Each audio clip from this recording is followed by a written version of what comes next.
everyone, welcome back with me Naila Zahra Usna. Ya, kali ini kita akan belajar bersama mengenai apa itu news item. Pasti kebanyakan di sini sudah pernah baca kan apa itu berita? Oke, langsung saja let's go to the description. The first, what is news item?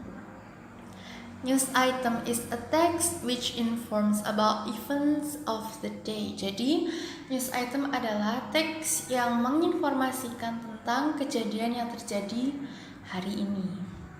Lalu apa fungsi dari news item?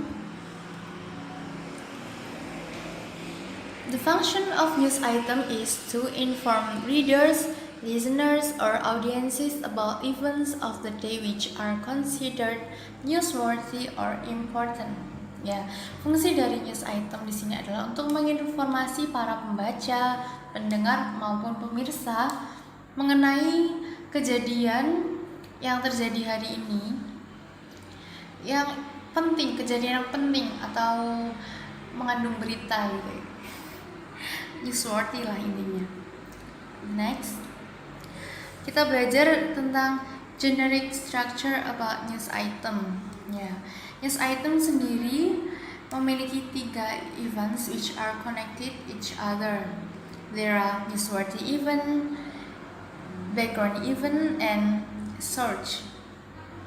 Okay, the first is newsworthy event.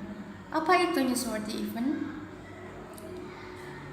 Newsworthy event adalah recount the event in summary form. Jadi di sini biasanya ada di headline berita atau di judul berita, yakni teks yang merangkum kejadian, sumber maupun keterangan yang tercakup dalam berita dalam satu paragraf.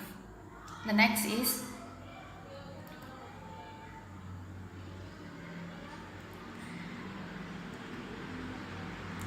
background event atau kejadian yang melatar belakangi. Elaborate what happened, to whom, and in what circumstance. Jadi di sini biasanya menerangkan siapa yang terlibat dalam kejadian itu, apa yang terjadi, dan bagaimana kejadian tersebut terjadi.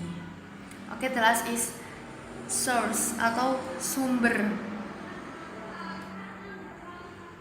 Berisi tentang comments by participant in, witness to, and authorities expert on the event.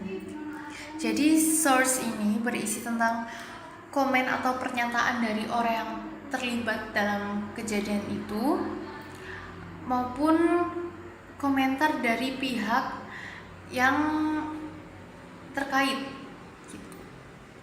Oke, mari kita evaluasi apa saja yang terkandung dalam news item.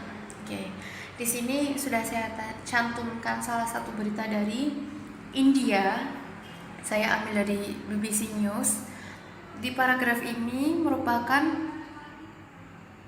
newsworthy event atau seperti yang saya bilang tadi, rangkuman dari kejadian baik itu newsworthy, background maupun source.